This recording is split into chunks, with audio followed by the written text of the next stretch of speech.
Inakuja tonga nguvu. I go by the name of Ochino, the only Kenyan is a man, a boy, and also a friend. And of course, when you see us seated here, it's because we're having a discussion that you requested to have. And finally, we requested Mr. Joakim to be here with us. Na amekubali kukuja. Joakim. Yes. Asante kwa kutupea nafasi. Yes. As we always say, tulianza kama sisi ni challenge ndogo. Sasa ni ndogo kubwa kidogo, lakini bado ni ndogo kwa kiasi yake. Maybe before you start, you can introduce yourself to the camera to the few people who might not know you. My name is Joakim Simiyu, political commentator and an advocate for good governance in this country. And I am pleased to be here today to also get an opportunity to contribute to the political discourse of the country and just highlight a few things. Yeah. Sasa, shukran sana for giving us the opportunity again. Sasa, Mr. Joakim. Yeah. Saizi, unfortunately, Harambee Stars, our men's national football team, they were eliminated from CHAN competition. But a lot of people are saying that it's a plus because we'll figure quarterfinals. To you, maybe, how can you say the campaign was, and is it an improvement for Kenyan football? And going forward, what do you think can be done for Harambee Stars so that we can performing better in future international matches also? Our efforts to make our team perform better were more reactionary than proactive. The issue of giving players some token for winning is a good thing, but we look at sustainability.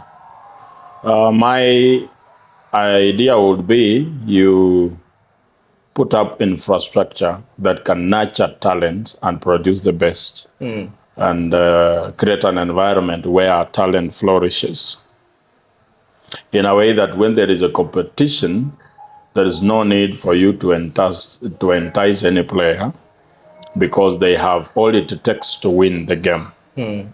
And they did well up to that level they went. And we commend them for that, but there is room for improvement, a very big room for improvement. And then the next government should think of how do we harness Kenyan talent, because we actually have talent. And that talent can be used when harnessed well to even help us in our quest to improve the economy of the country, because if there are games like this, there is money circulating.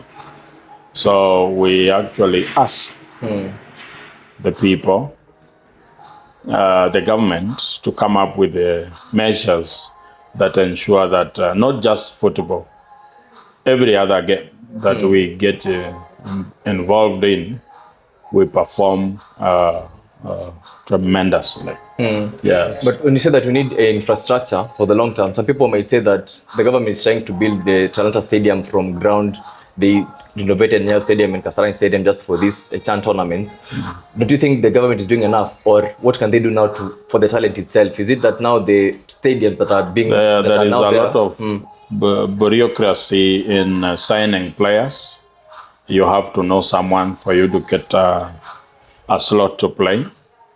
The improvement of the stadiums that you've cited is due to external pressure. It was not our internal initiative to try and create this infrastructure.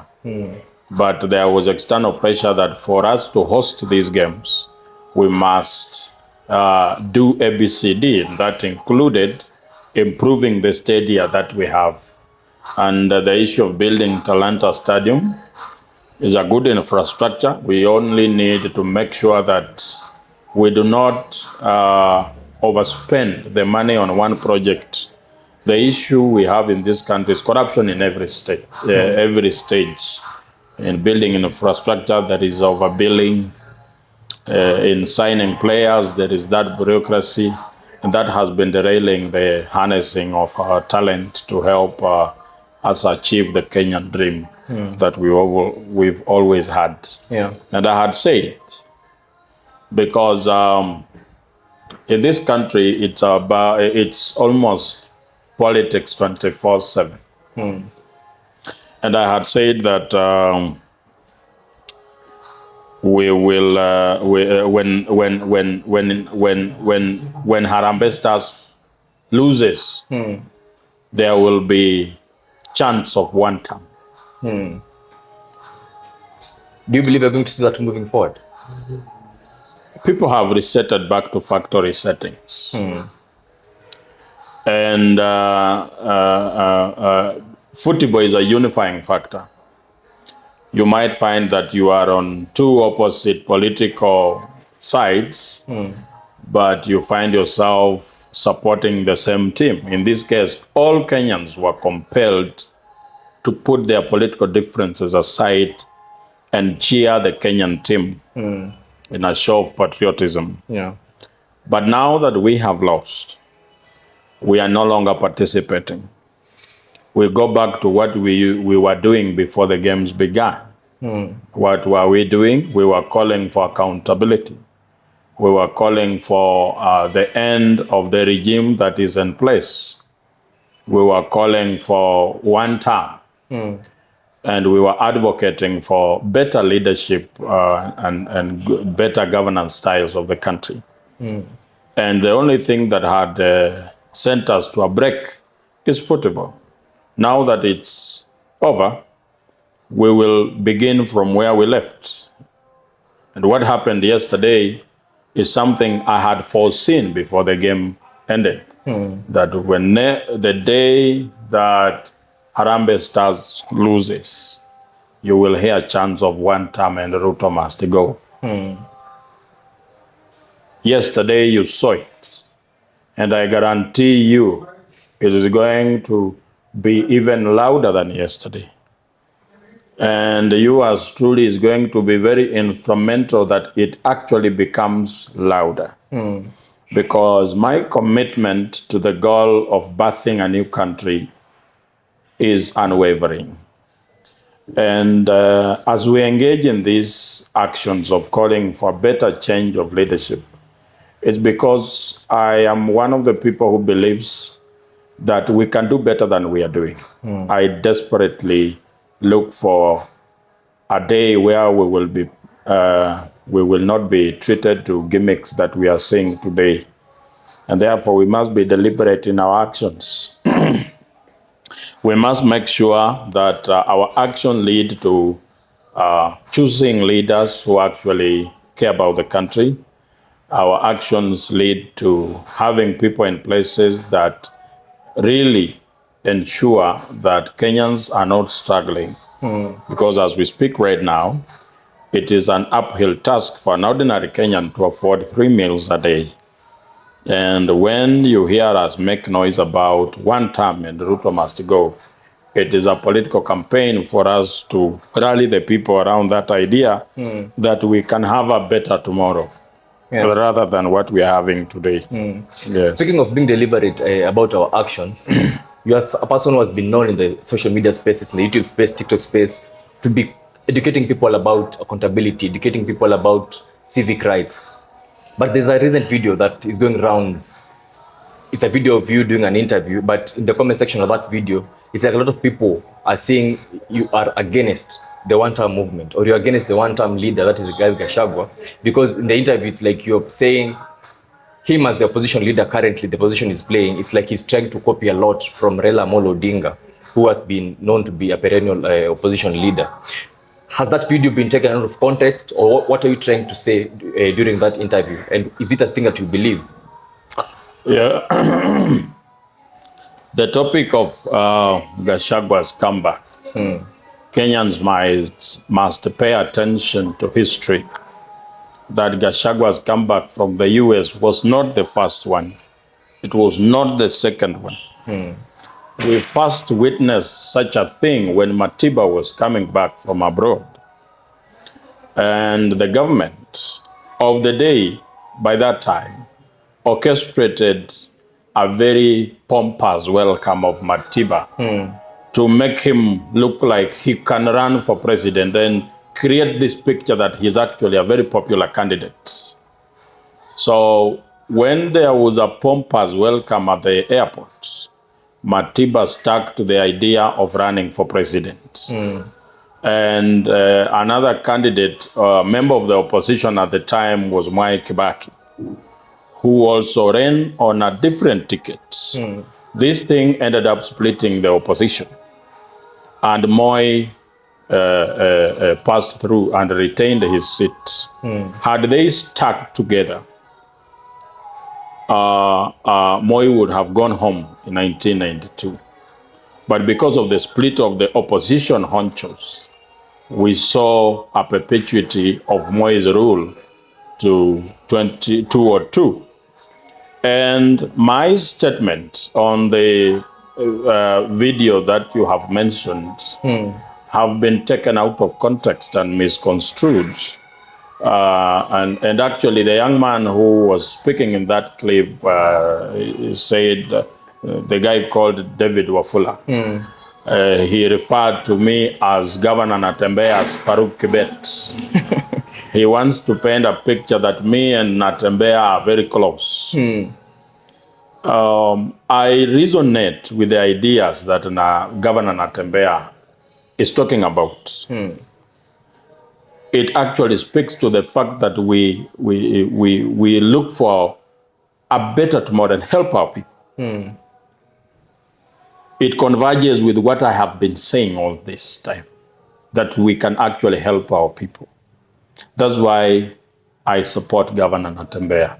But that is not to mean that I am the biggest supporter of Natembeya in this country, and that he sent me to come and attack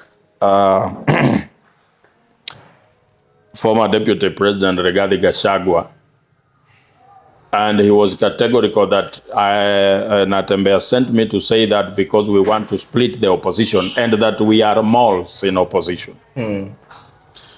Look at that clip and ask yourself a little bit, who is going to benefit? If look at that clip, who benefits from the impression it creates? Once you get the answer of who benefits, it actually tells you who sent the guy, David Wafula, to come and speak the way he spoke. There are concerted efforts by the government to split the opposition. And they are doing everything around the clock to achieve that.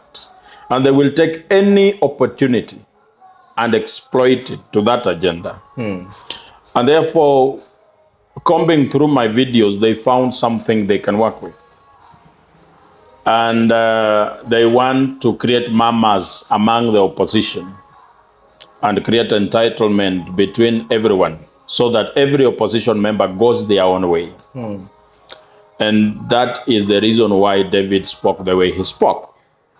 So if the beneficiary of the impression that clip created is the government, then between me, Joakim, and David Wafula, who is a more?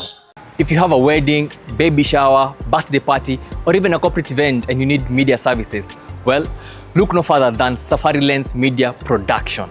Safari Lens Media Production is a media company that offers editing, videography, photography, graphic design services, and also live streaming.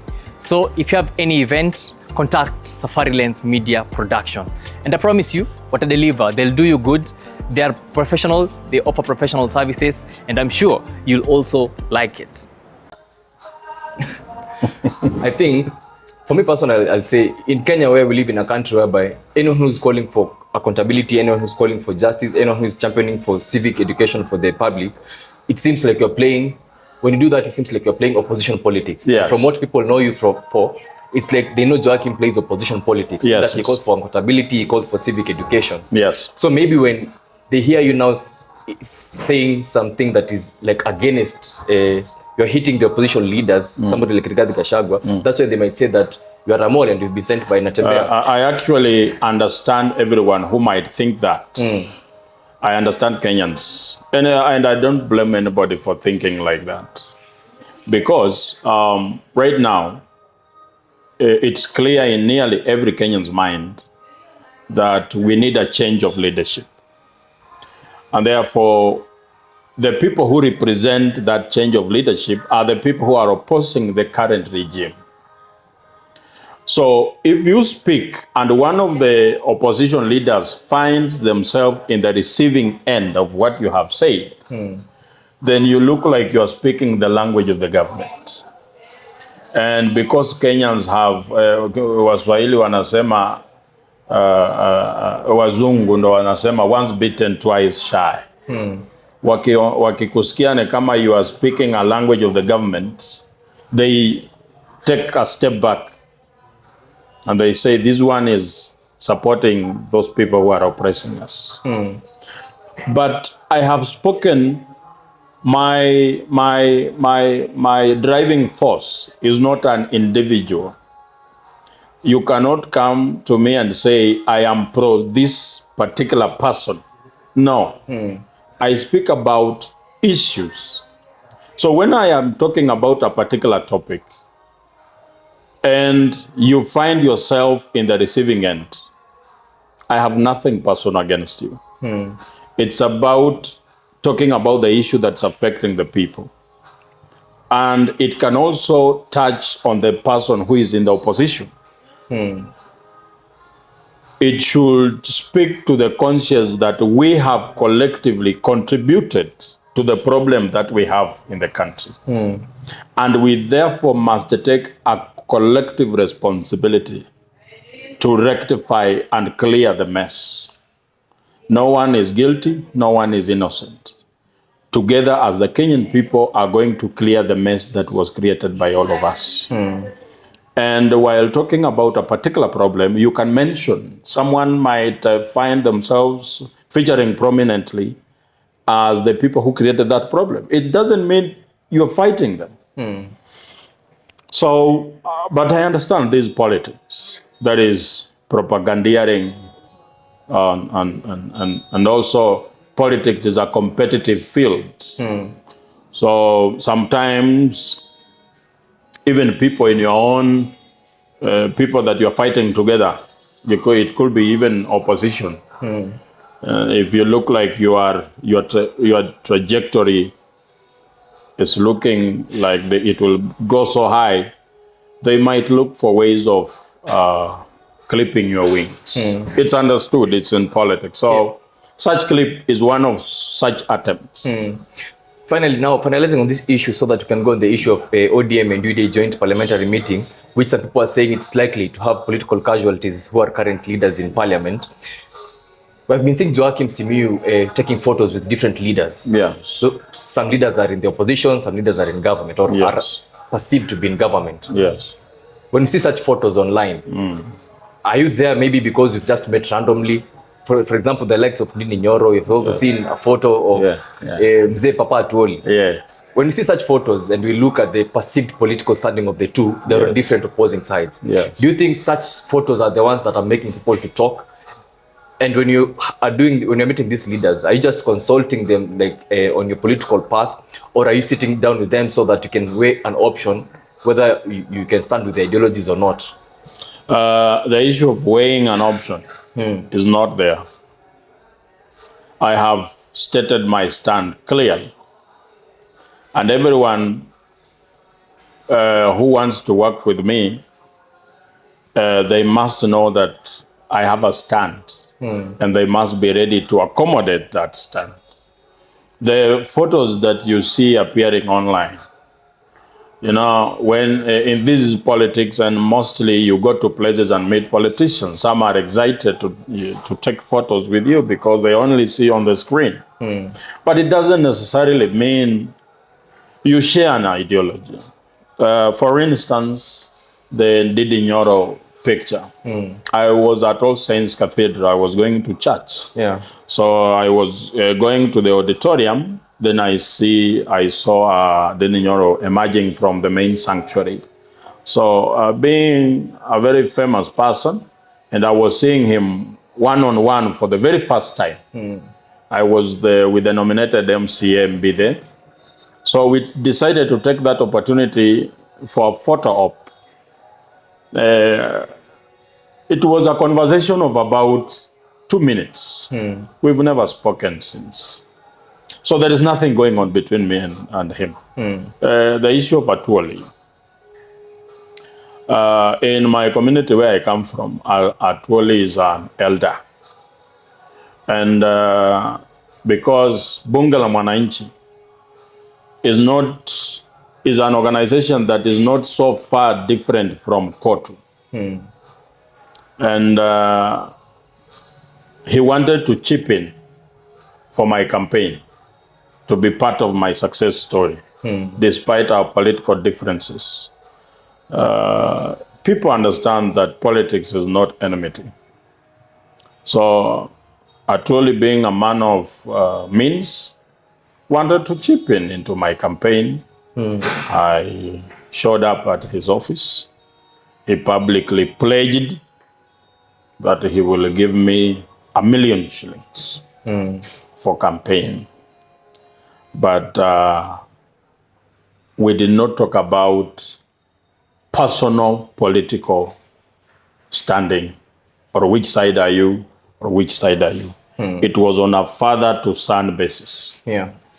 So maybe from such reactions online, are you seeing a situation where you'll reduce the photos with these leaders? Yeah, nimeona some are very innocent photos, but hey, unapata story imetoka hapo. Yeah. Mpaka unashangaa, hii nayo imetoka wapi? I think going forward, I will not be taking photos. I will only be taking very selective photos. Yeah. Because someone can collect 5 photos and create a story out of it that looks very convincing. And the danger of such things is that when you show up and defend yourself, or you are only selling that story further. And the creators of that story continue achieving what they wanted. So you've already been drawn into the mud. And it has already created some second thoughts in your fan base. Your supporters are like, wait a minute, does he want to bolt? Because I keep on saying that Kenyans are people, are like children who grew up in an abusive home. They are children who never saw something beautiful while growing up. It's like when maybe you are dating or you are married to someone who had a very difficult childhood. Their parents never loved them the way they should.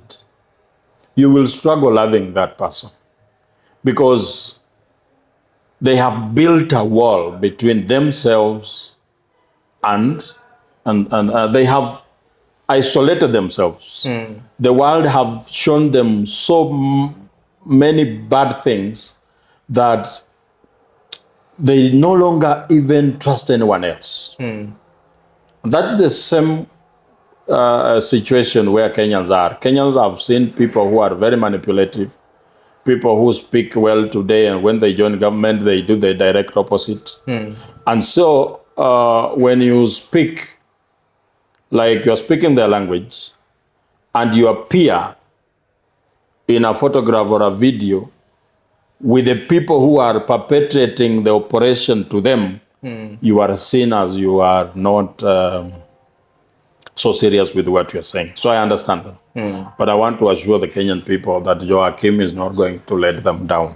I am prepared to fight this fight to the last drop of my blood. And if God grants us with the gift of life, Joakim is going to be part of the history making of making Kenya a prosperous country. Yes. So let's now move into the Parliament of the day. Yes. The 13th Parliament. Yes. It has been under a lot of heat ever since the 2024 finance bill situation. Yes. And now they're finding themselves in a situation whereby the court ruled some time back that Azimio was the majority. Yeah, majority. But we never saw any leadership changes. Yes. So now that we have the ODM and UDA broad-based government together, recently they held their first joint parliamentary meeting.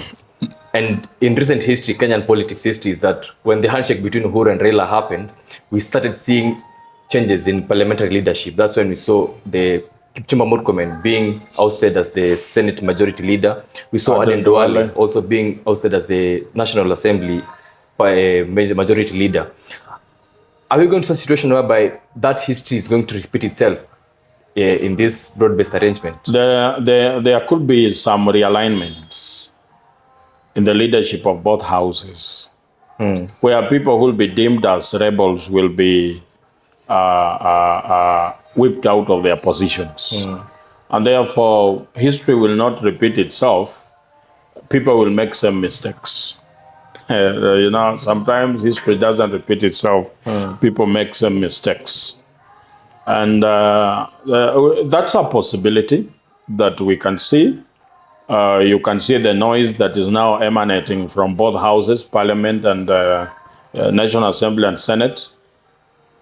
The joint parliamentary group meeting was a desperate show of unity and defiance to the Kenyans' wishes that this relationship is here to stay. And to spite people who have been talking about the delicateness of the relationship between President Ruto and Right Honorable Raila Odinga. So what we should be ready to see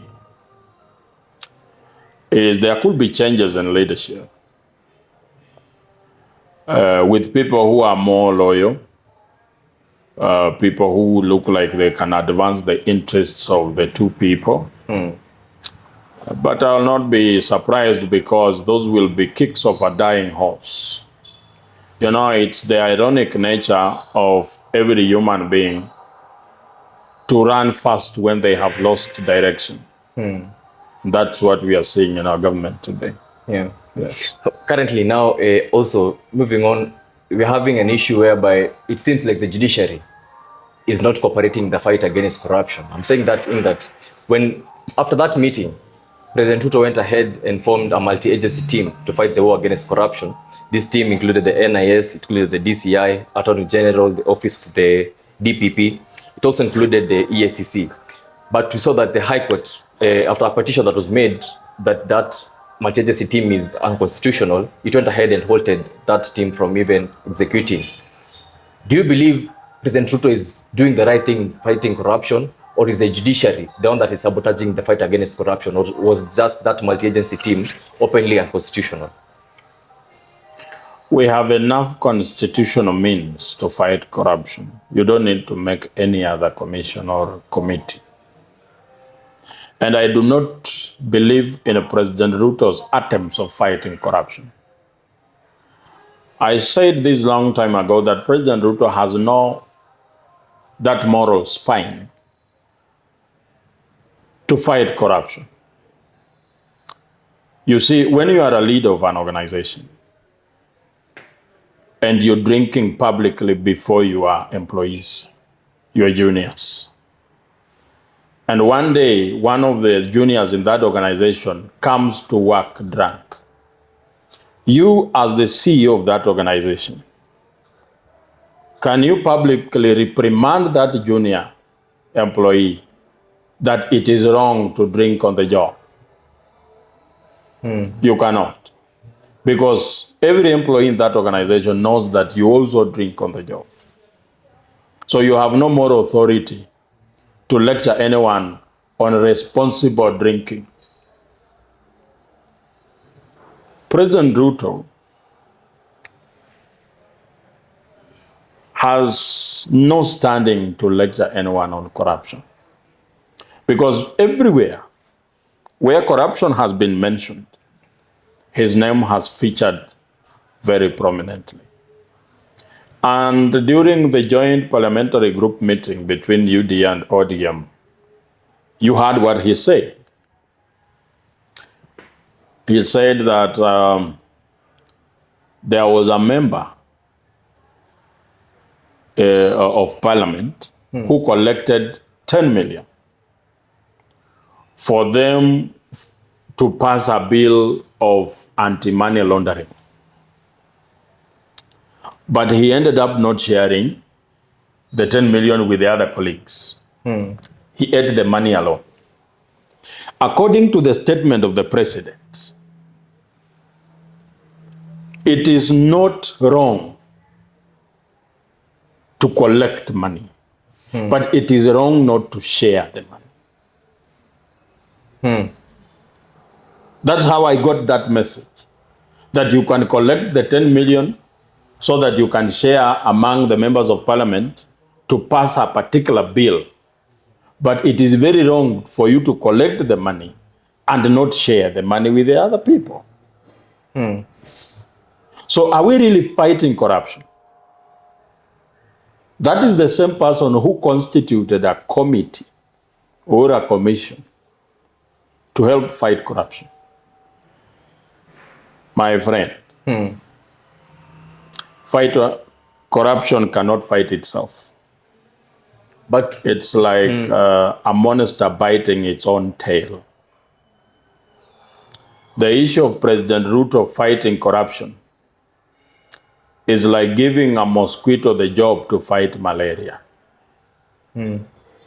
That cannot work. but I mean, giving credit to the president, Mr. Joakim, if the president goes ahead and forms this committee, forms this multi-agency team, isn't that effort enough him as the president? Because him in his capacity cannot go ahead and arrest What these happened people. to the ESCC? Let me just finish. He can. The constitutional thing to do is for him in his capacity as president to form a team. If ESCC is the one that's mandated constitutionally to fight it, and he himself as a president, he said that he's a benefiter of raw data and from the NIS. If he sees that ESCC is not effective enough and he decides to form a multi-agency team and the High Court goes ahead and nullifies this, do you think what is the ineffectiveness of the ESCC? Him as the president and a consumer of raw intelligence reports, he must tell us the ineffectiveness of the ESCC. He's the person who appoints a chair of the ESCC. So if the people he's appointing into jobs are not delivering, why don't you fire them and maybe take them to jail for not working or including being involved in the very vice that they are fighting? There are other avenues of ensuring that you're fighting corruption without necessarily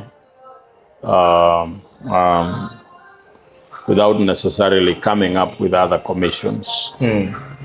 And look at the general perception of President Ruto. Politics is about image, perception. How do people see the president? When you talk to anyone randomly on the road, to mention 3 corrupt people in this country, I am very sure the name of the president will not lack in that list. So Kenyans are seeing the person they know being corrupt is actually coming up with ways of fighting corruption. Let me tell you what the president is doing. President Ruto has played victim politics all his life. He's always been a victim of something. There is always someone else doing something wrong and not him.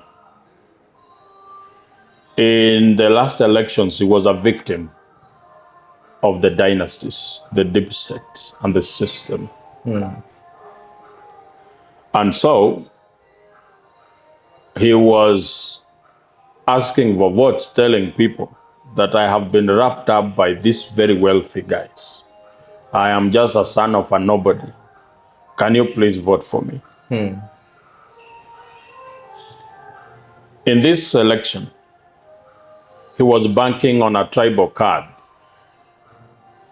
The initial plan was to incite other communities against Kikuyus or the Gema community and paint them as the people who are a problem, that they are unfairly against the president.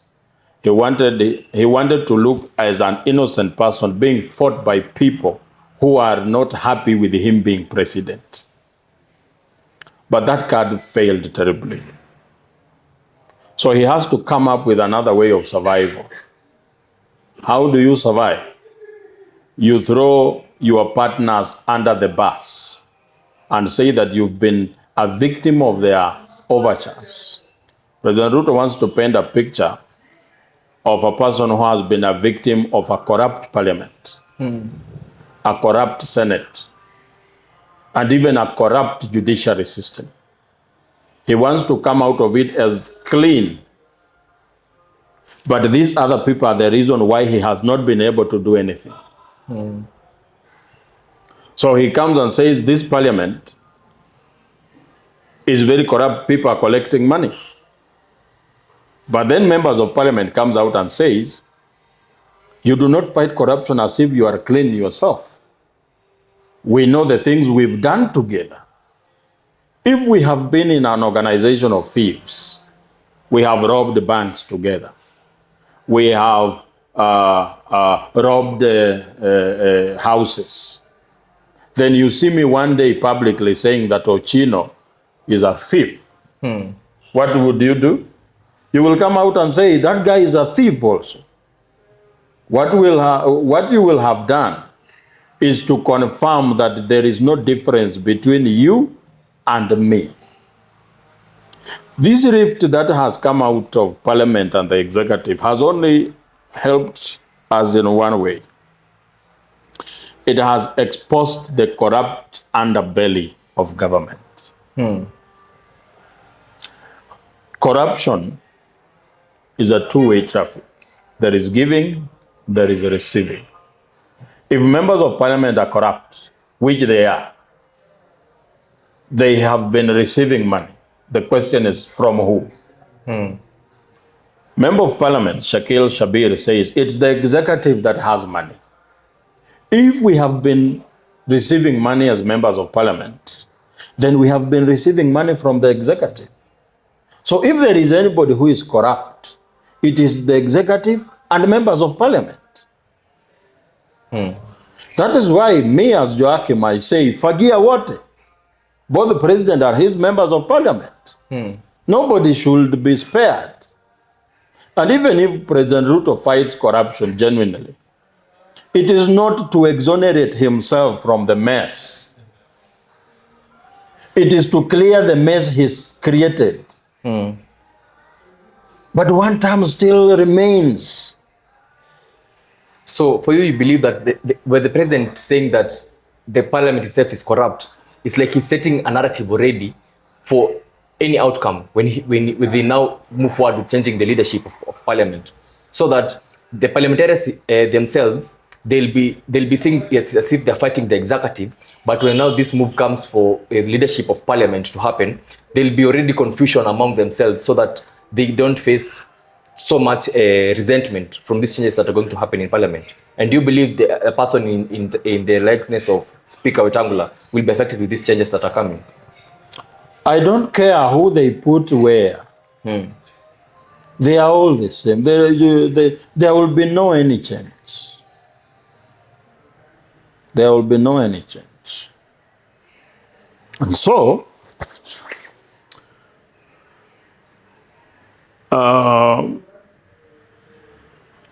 you believe in 2027, no MP should be re-elected from the 13th parliament that is currently existing? If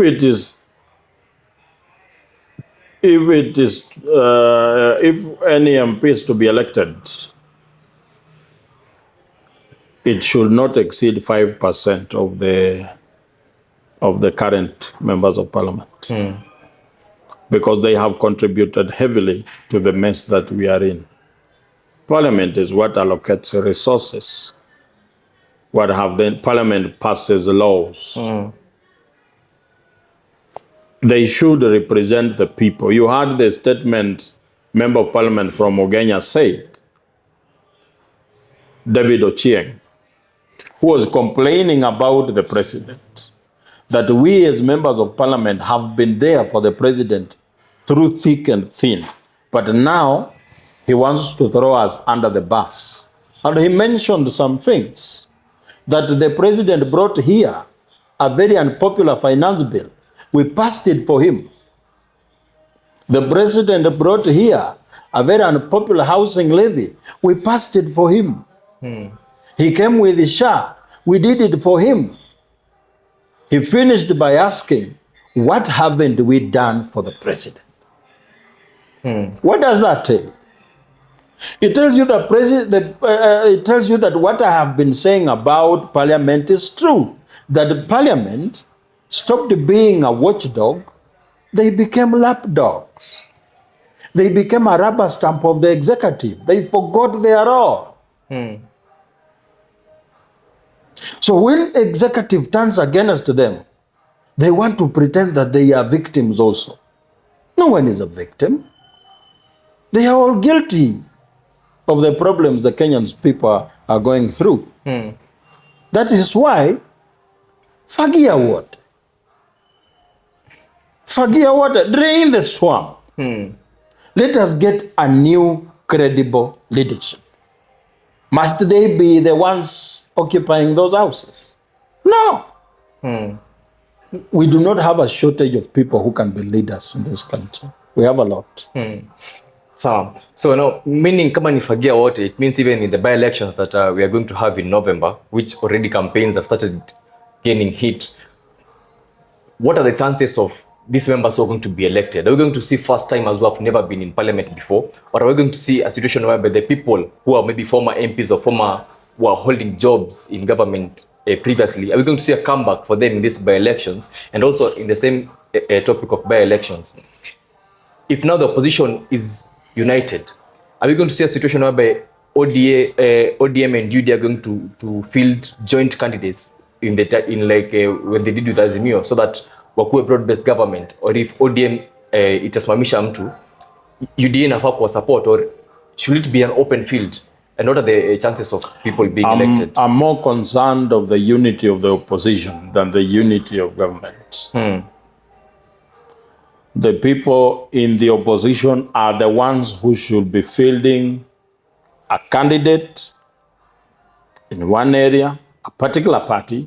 If it's a member of the opposition, it has fielded a candidate in Malava, there should be no other party from the opposition fielding a candidate there.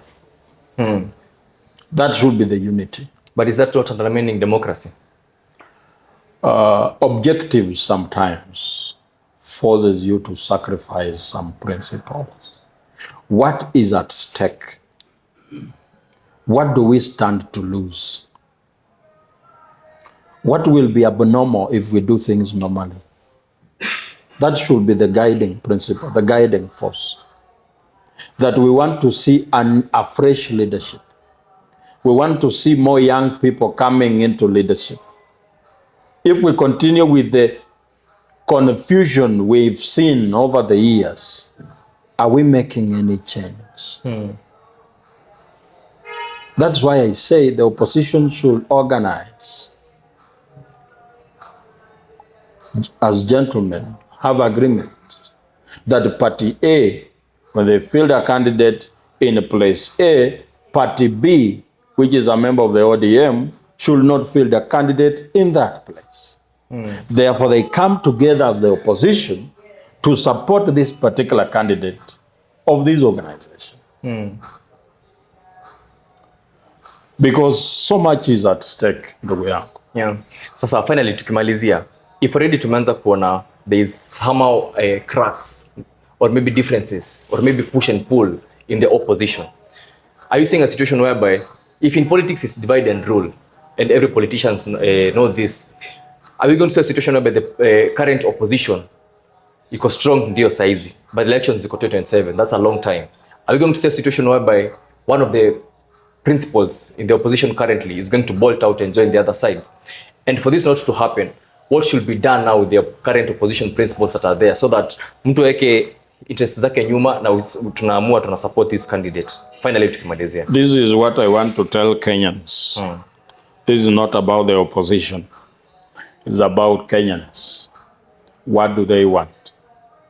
If we are going to be drawn into the confusion of the opposition, are we going to achieve what we want as the Kenyan people? What is our interest? What do we want to achieve? Are we going to follow personalities or we stick to the agenda? What are the issues? We want to change leadership. What has been the problem with the leadership that we have been having? What do we want to change? If we find that education is a problem with the current leadership, how do we make sure that the next leadership does not bring the same problem without even focusing on the positioning of the politicians? If we are going to be drawn into their confusion, we will come back here after 2027 crying even louder. But the Kenyan people should remain focused that you, as an ordinary person in Mount Elgon, you, as an ordinary person in Kilifi, in Kwale, in Marisabit, what is the need for you? And who among these people represents the change you want? Because we must define a problem. This fight does not end with the Ruto going home. There will be life after William Ruto going home. How do you want to live that life? How do you want politics of the country to be? What is the agenda? What do we want to achieve as a country? How do you want the country to be in the next 50 years? What are the policy change that we want to have? That should be the driving force. Let us not focus on the hulabaloo around the political class. Because in my own thinking, the problem we have as a country is economics. We have been talking about political freedom, expanding political democracy. That we have achieved tremendously. That's why we are here, me and you, talking about these things, because there is room for us to discuss these issues. But have we taken care of the economic problems we've been going through? Why do we have all these problems that we have? They all revolve around economy. Why are we having a problem of people not getting jobs? It's the economy. Why is our healthcare falling? It's the economy. Why are businesses closing? It's the economy. Why are roads, even the road network? It all comes down to the economy. How do we address the issue of disposable income in your pocket? It is the economy. Who among the people who have shown interest of succeeding President Ruto depicts the image of bringing that change? So even if Joakim attacks so-and-so, and Joakim supports the other person, what are you looking for as a Kenyan person? What did you look for in Ruto that you did not get, that you are now looking for in another person? Why has Ruto qualified to be a one-term president? What did he fail to do? Is the problem killing young people? The young people went against President Ruto before he started killing them. What was it that was driving these young people to go against the president? And what did the president fail to do, even after the young people submitting their grievances, now that he opted to silence them by killing them? Once we identify those gaps, those problems, the candidate that emerges to be the suitable president will come automatically without any noise. And I'm also calling for genuineness in Kenyans, that we genuinely are looking for a better leadership. Please do not allow yourselves to be drawn into the confusion that I'm seeing. I have walked around with these politicians. They have more than one safety nets. When worst comes to worst, they will still survive. They have more than they will ever need. What about you and me? We must create a country where everyone has a chance to prosper. That's why I don't focus a lot on personalities. I focus on the issue. If we have a problem And while trying to look at who is the cause of this problem, tukipata ni Ochino, usikasirike. Understand that we are trying to fix the country. Yeah. And that is my point. Yes. So from what I'm getting from you is people should look at the person who solved their problems, not personalities. Yes. Not the... sometimes I hear people say that this one does not have the bravado and the oomph. Look, President Ruto had the most bravado, the sloganeering, the charisma. Has that solved your problem? How is President Ruto's charisma solve the economic issues? How does it bring education? How does it bring health? How does it deal with agriculture? How does it build roads? How does it fight corruption? Therefore, the qualities we are looking for in the next president are not the qualities we are used to. We need to be very different this time around. And I assure you, the politics that Joakim is going to be playing, most of the people will not understand because they are not used to it. And with the entrance of Gen Zs who are going to be the majority in these upcoming elections, and most of the Gen Zs are not so much wowed with the personalities of people, of the current leaders, are you going to see Kenya electing people based on their values in these 2027 elections? That is what I call the Kenyan dream, and we are going to achieve it. We have put everything in place to achieve it. Look at this. That favorite presidential candidate of yours, can he reduce VAT? Can he bring free education? Can he make healthcare accessible to everyone? Can he deal with the biggest elephant in the room, which is national debt? Can he deal with the domestic borrowing of government by government? Can he bring that kind of change we look for? If he doesn't, then you are in the wrong place. Sawa, Joakim. Yes. Mimi nimeshukuru sana. Yes. I think we've had a very candid conversation. Yes. And again, asante sana kwa kutupea nafasi. Finally, your closing remarks to that camera. Na pia when you're giving your closing remarks, a lot of people in our comments, videos that tumefanya, shorts, TikTok, YouTube, wanasema Joakim, simame governor kwetu, Joakim, simama MP kwetu, simama MCA kwetu. We now have by-elections coming and we have general elections in 2027. Are you heading to this call now in by-elections ama tungoje 2027 na itakuwa wapi, or you haven't made that decision? Tukimalizia. I will participate in elective politics in 2027. The issue of where, I will communicate in due time. It could be in the rural or in the city. And as I close, I want to ask the Kenyan people not to lose focus. I want to ask the young people of this country to remember the reason why they went to the streets in 2024. Remember the reason why you occupied the parliament.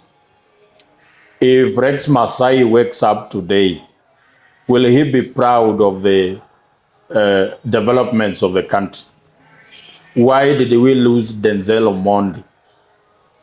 Why did we lose Ochieng, the 17-year-old boy who was protesting for better leadership?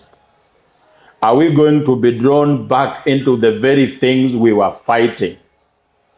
I do not want us to lose focus, to listen to naysayers. Let us not listen to people who have always been benefiting from the crisis that we have. Once we remember the reason why we went to the streets in 2024, and we will evaluate and see if we have achieved or not, we will know how to handle the next elections. Because there is so much at stake if we do not put that into consideration. Thank you very much. Yeah. Sasa, tumeshukuru sana Mr. Joakim.